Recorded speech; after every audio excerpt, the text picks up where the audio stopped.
Hey everyone, this is Adrian from my channel Random Drop. If you like our content, make sure to subscribe. We're more than halfway to 1,000 subscribers. From there, this channel's quality and content can grow quite significantly, and I hope that you stick around. But anyway, let's get back to the video. Hello everyone and welcome back to my channel Random Drop. And today, I want to talk about Digimon Story Time Stranger. Let's get into it. So first, with the Digimon Story series. I played the first game on the PS4 release, I believe it was, as it was originally like a Vita game or a PSP game, then ported over to consoles. I borrowed it from a friend because I was just like bored at the time. I think I was moving and things like that and just was looking for something to play. Cyberslueth was a huge surprise, and you can actually go back years ago. I did a review on it like a long time ago, different editing style and all that. But yeah, I really fell in love with the game. I go over how it kind of revived my love for the series in many ways. So if you want to really hear a lot about that, you can go watch that review. I'll link it in the description below. If you want a bit more insight into how I feel about the story series and how I feel about Digimon in general, because I kind of mostly covered in that. This is more, I'm just going to go over my opinions of Time Stranger, and it did take me a while to beat this game, as not 100% of it was clicking with me, but the things that did click, clicked very well and grabbed me. But there was that part of the game that just didn't pull me all the way to the end, and it took me a while to get there. I never had that super big drive to find out what happens next, but when I did play the game, I was enjoying my time. So let's get into it. This is my review of Digimon Story Time Stranger. So how I usually separate my reviews is I usually gather all my positives at the beginning. So it's the things I liked about the game, the things that I liked that helped me get to the end and finish this game. And then after that, I'll do the negatives, and these are the things that kind of bothered me as I played through, or were walls as I was trying to get through it. So let's get into the positives of Digimon Time Stranger. The first big improvement is this game is a PS5 game, or a PS4-PS5 game, instead of a handheld game that the original Cyberslueth was. So the visuals have improved immensely. The Digimon Story game, Cyberslueth, was the first game that really grabbed that aesthetic and tried to make it its own, and it had a kind of persona, a younger persona feel, right? Like a Persona or a Shin Megami Tensei made for a younger generation. And as someone who had a long time following off the series, it was cool to see. It's oh hey, it's they understand a lot of their fans have grown up, and a lot of these characters aren't little kids anymore. Lots of them are young adults or full-ass adults and things like that. With characters like Kyoko, and there's just darker themes, which Digimon did have dark themes, but a lot of the stuff with Time Stranger specifically and Cyberslueth deal with loss and moving forward with it. So a lot of those themes are a lot older, even though these games are probably still made for a younger audience. They toned that down a little bit, I feel with Time Stranger, which is totally fine. Because the Digimon are just Jesus Christ, Venusmon, oh my god. So they all those aspects are still there. Aegiomon, Deviwoman, and all the male ones too, right? They're all ripped to shit and all that. It still realizes its audience is a bit older now. But a lot of the characters designs were toned down a bit, and it led to oh hey, some characters, they look a little bit more generic, right? Inori just kind of looks like a generic anime character. There's nothing stylish about her in any way, while I feel a lot of the Cyberslueth characters had their own signature look. Inori is just in a generic school outfit, and that school outfit isn't stylized like it is in a Persona game or something like that. So again, a lot of the human characters look just kind of normal, except for a few. There's a spy character later that works for basically the Men in Black in this version of the story. That looks really cool, and she gets an awesome outfit that I wish I could get. The main character is very stylized in what she's wearing or what he's wearing. So there's still a lot of that style that carries over. Not as big or as expansive as it was in the first game, but it's okay, it's still there, and it's something I hope they improve on in the future. But in terms of actual world design and the zones and the areas you're traversing and what you're looking at, the spectacles of the fight, they fucking just cranked that shit up as much as they could. And a lot of these areas are very beautiful. They start very generic at the beginning of the game, but once you get into a certain part of the game, you're oh, this is where all that style was. They found how they want this game to look and what a Digimon game should look like. The areas of the first part of the game definitely could use some sprucing up. There are parts that look really good, and then there are parts that are kind of generic. But again, there's a whole 2/3 of this fucking game that looks incredible, and it's filled to the brim with animations and Easter eggs and references that I really enjoyed. I really like looking at it. It is a huge improvement from the first. It feels like it's overall easier to digivolve the Digimon to what you want, but it feels like you're less likely to fuck up your Digimon in this game compared to the other one, where you could like really set yourself back by doing certain things. This one, it feels like you can mess around more. Of course, there is like an optimal way to do things, and it's still incredibly complicated, and there are stats on stats on stats and substats and percentages and bond percentages that it's still incredibly complex, but they probably like toned it down 20%. There's some things that I do hope they refine in the future, but overall, like, that was this game to me, right? This is what kept me coming back, is collecting these monsters, going and recreating monsters that I had in the original game or I liked from the TV show, and that was like my goal. And that's what kept driving me forward, as I wanted to digivolve more and more and bring up their stats and make some monster ass Digimon, and then finding new ones that I had no idea even existed, but like, oh, that one's pretty cool, I'm gonna add them to my team, and so forth. Or like, oh, I like this one's ability a lot, I'm gonna remember this guy in the future. And the last positive I want to add is the bosses, and the final boss in general is like one thing I really want to focus on. But the game has a lot of really good boss fights, decently hard, and if you're like min-maxing your Digimon, you'll have like a decent challenge. I made some really broken stuff, I feel like, or maybe because I played the first game, I already knew to be digivolving my Digimon and like maxing their stats out and like creating things for the future, basically like future planning. So I had a really easy time on hard mode. Every normal battle where you run out in the field, you could kind of just like auto battle and like you'll win. And there's no real SP management or anything in the game because you always constantly regenerate it for free. And like the regular trash enemies are just, they're kind of be in the way and you blow through them. None of those fights are memorable. It's not Shin Megami Tensei where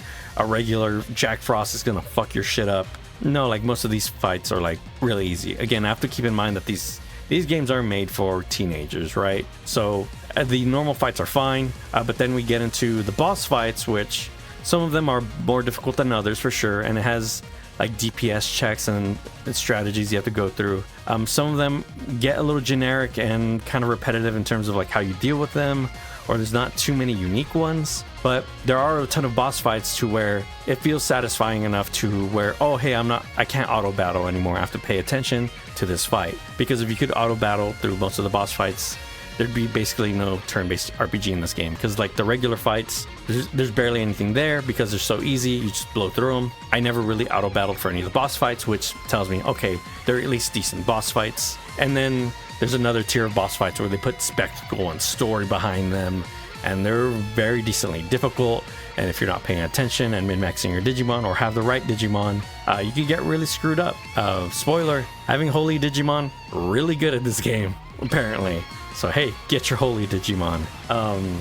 But yeah, but that leads me to the final boss fight, which turn-based RPGs in general have this problem where if you do all the side quests before the end of the final boss, you end up becoming stupid powerful to where you just blow his asshole out and you don't see any of the spectacle, you don't see any of the final moves.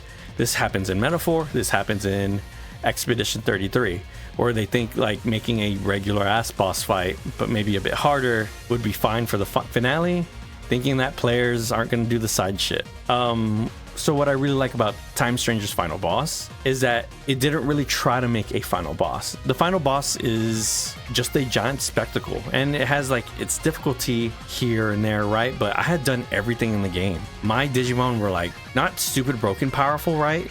Stupid broken power. They were like strong enough to where, for me personally, it's like, oh hey, there's nothing to challenge me left in the game anymore. I beat all the side bosses, especially the 12 Nights missions, because it doesn't change the ending or anything like that, but it changes the scene and it's a lot more hype and cooler if you do end up doing it. A bunch of spectacle. They crank up the voice acting, the animation, all that to 10 to 11. They put everything into it to try to build up to this moment of the game, right? It is building up to this final moment. All this stuff is happening, and like everything you've done is basically culminating to this final fight, which is a really cool feeling. Even though mechanically, like it's basically on a platter, right? You just have to basically understand some basic mechanics of the boss fight, and you're like, oh, okay, I can deal with this, and you'll easily beat it. Because they kept the fight so scripted and so rigid, I didn't have that dreaded moment of walking into the final boss and just like dealing with this bullshit in one turn, and I don't even see his dialogue lines. So I do appreciate that, and I think that's probably something to move forward for turn-based RPGs is like, hey, maybe make the final boss more of a spectacle and then have a super boss on the side that, or a super hard version on the side or something that you can do optionally. Because for players like me who do optional side quests, it sucks when you do it all and then you get there and you just like two-shot them.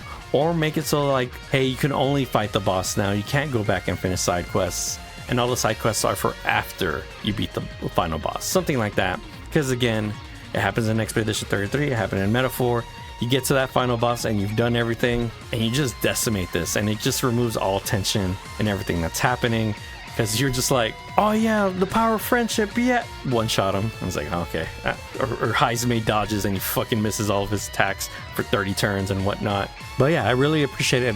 Again, with all the side quests and side boss fights, even though I don't love the side quests, a lot of the side fights are like interesting enough and make you try out different Digimon and add enough combat as to, again, a lot of the normal enemy combat is just like not there. There's not like this big dungeon you're going to crawl or anything like that. Most of the intense fights are going to be against those boss fights in this game. Overall, the Digimon package is really good. It's super solid and carries over from Cyberslueth. Everything that was good in Cyberslueth carries over and is a bit better. They didn't 100% improve everything, but I wouldn't say they never ever took a step back anywhere, really. Maybe for me personally, the storytelling, but that's where we get into the negatives here, as that was the main thing that kind of pushed me away from the game. There was nothing pulling me in to be like, oh, I want to see what happens next. The Digimon training and like the fighting and all that, that's what kept me going in the game. My sheer nostalgia and love for the series and the spectacle of it, that's what was keeping me going. But anytime like characters started talking and whatnot, it's like parts of it would land and then just parts wouldn't, and it's so weird and segmented. So let's get into the negatives of Digimon Time Stranger. So I want to start off with the first negative here is story and pacing. This is going to be a big negative for a lot of people, is the story focuses on two characters, Aegiomon and Inori, and your main character, and they're like the central trio from the game. And a lot of the emotional moments and beats hinge on you liking them, and they try to make them this focus, but the weird thing is that the adventure is so segmented and weird that it adds too many other side characters that kind of are irrelevant to their journey, so it really doesn't add much. And it's just like this weird thing is like, oh, you want to learn more about Inori and what she's going through and how she feels about this guy who looks like her little brother and all that. This game very much needed a Inori dungeon at the end or something like that.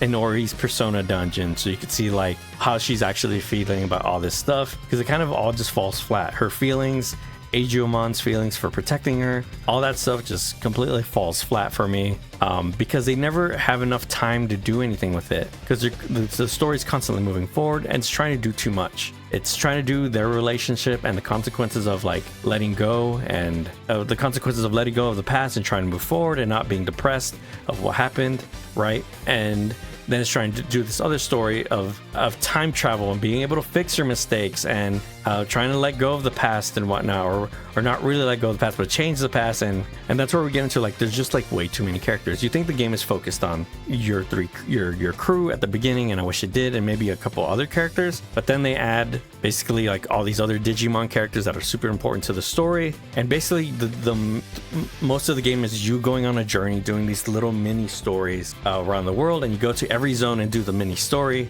and it's like half of the story. Then you come back and you do the next half, and then you're like, oh no, something happened, reverse time, fix the thing that happened, and then you move forward, right? And you just do that repeatedly, and you get no real connection, or there's no real stakes. They just try to do too much with it, right?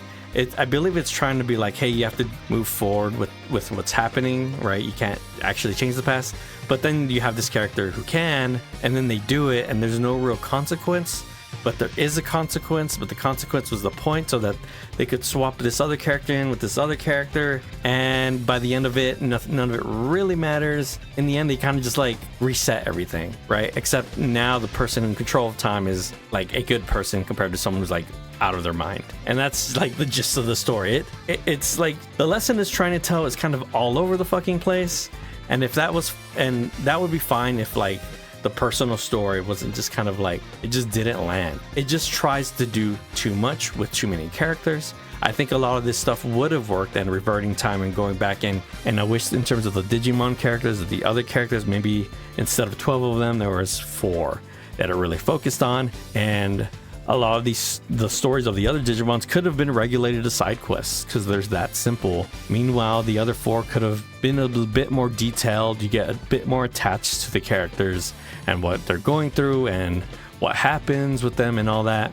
But it's kind of like this thing where you're just quickly, constantly moving, and it's very formulaic in terms of, oh, this thing is going to happen. Okay, this is the part where we're going to reverse time. Okay, we'll just not do the thing we just did, and so forth, right? It's very much trying to do way too much. I'm trying to remember how Cyberslueth's story was, and I definitely did not feel this way, but maybe I'm just a lot more critical nowadays. I definitely want to go back, but I feel like it was a lot simpler story, or it did have a bunch of mumbo jumbo, but I think it's just the aspect of time travel, and adding the aspect of time travel with focusing on these 2 characters' relationship, and a lot of the emotional journey and beat is supposed to be like, hey, do you care about these 2? And like, I kind of don't. Inori does nothing. You learn nothing about her other than like a few dialogue lines. You learn nothing about her dad and how she feels about her dad and what happened that day. Like, you just learn nothing. It's just like a couple lines. They needed more time to focus on their relationship. She should have been more weirded out that it looks like her little brother and things like that, right? It's just, there's so much more they could have done. But yeah, overall, I was fine with the journey in some moments, and I was even found some twists intriguing, but overall the story tried to do a bit too much, and like I'm not going to remember any of these characters, and it takes a while for the overall journey to get interesting at all. Again, it takes till like the 2/3 part where you're like, this is what's happening in the game, this is the point of the story, this is where the time stuff comes in, and the nature of Aegiomon in you. Okay, I get what's happening now. I get why this conflict is happening now. Okay, but again, it's just kind of like super late into the game, and everything else is like formulaic and super boring. But yeah, sorry I went on a long rant there. It's a pretty significant part of the game. Other than that, like the things I just didn't like is like the battle system.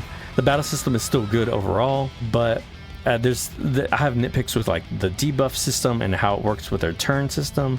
I hope that's something they improve in the future. Secondary spells help fill out spell slots, but overall, like, there's a lot of useless ones, especially with the debuff system. Most of them are just like useless because you're only ever going to use them on boss fights, and most bosses have multiple turns, so by the time you ever attack them again, that debuff is gone. So stuff like that.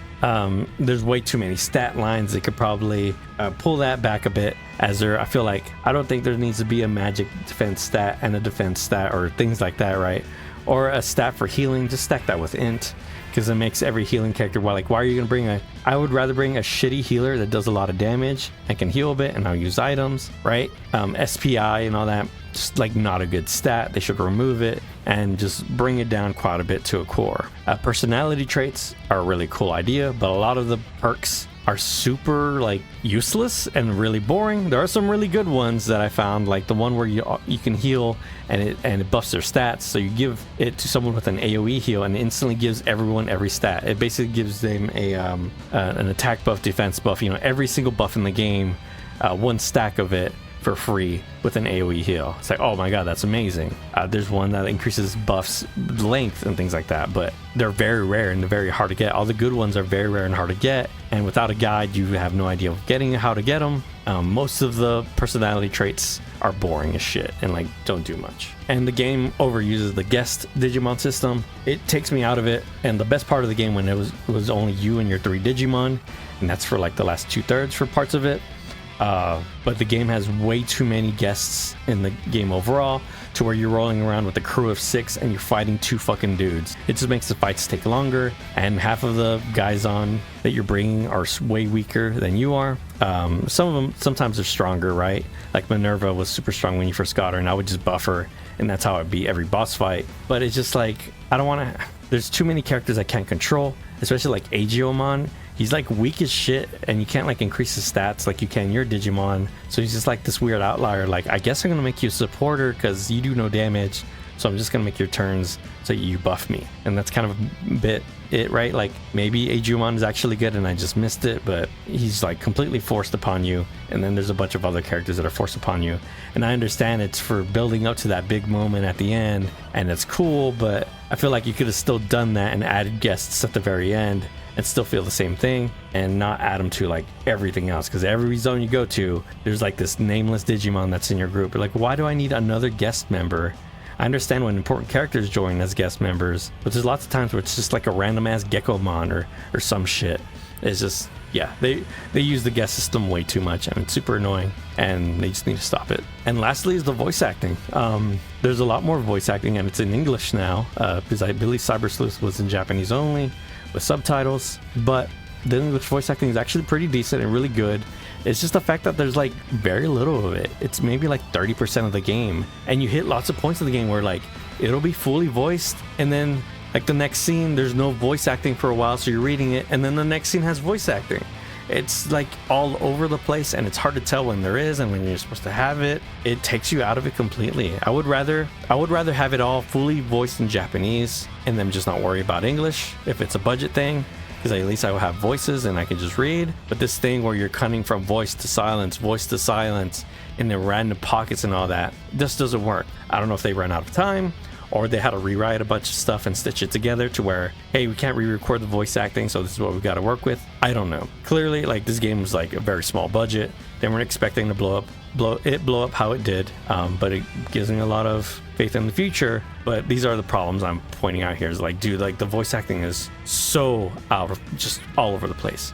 Either focus on one voice and just do that, or don't do it at all. And yeah, that's over how I feel about the game. Digimon Time Stranger is a good first step after Cyberslueth. It continues the trend of carving its own style out in the video game world. And I honestly would describe it as Shin Megami Tensei Light. It is a Shin Megami Tensei made for a younger age, or not so serious, or maybe it's like your first RPG. As Shin Megami games are brutal as fuck a lot of the times. I had a lot of fun collecting the monsters and combating with them, and just running through my waves of nostalgia playing through Time Stranger, just like I did with Cyberslueth. I still, from the bottom of my heart, really love Digimon for some fucking reason. But sadly, the overall journey just kind of didn't land for me. It was overall really fine, but if you really want to dump a bunch of hours into this world, there's side quests, there's combat, there's new game plus, there's mega difficulty. You could really get your value out of this game. And if you already like Cyberslueth and you like this, you could see yourself, or I could even see myself playing this game multiple times. But sadly, I have other things to get to. But yeah, I enjoy playing and being in this game. I enjoy doing the combat, even though I have qualms with it. I just really like Digimon. This game sold really well, and we're gonna get a sequel. There's no way in this world that we don't get a sequel, because you can just reuse a lot of these animations and models and add new Digimon. It's a thing that like prints money, basically. You can make these pretty cheaply, but I do hope they reinvest into it. I hope they continue to refine the battle system and get enough budget to double the voice acting or triple the voice acting and make the overall package a lot better. And while they're working on their next game, I really hope they take their time to think and make a proper story and grab a good theme that truly represents a Digimon adventure. But let me know what you think down below. Like, comment, subscribe, and I'll see you on the next random drop. Peace.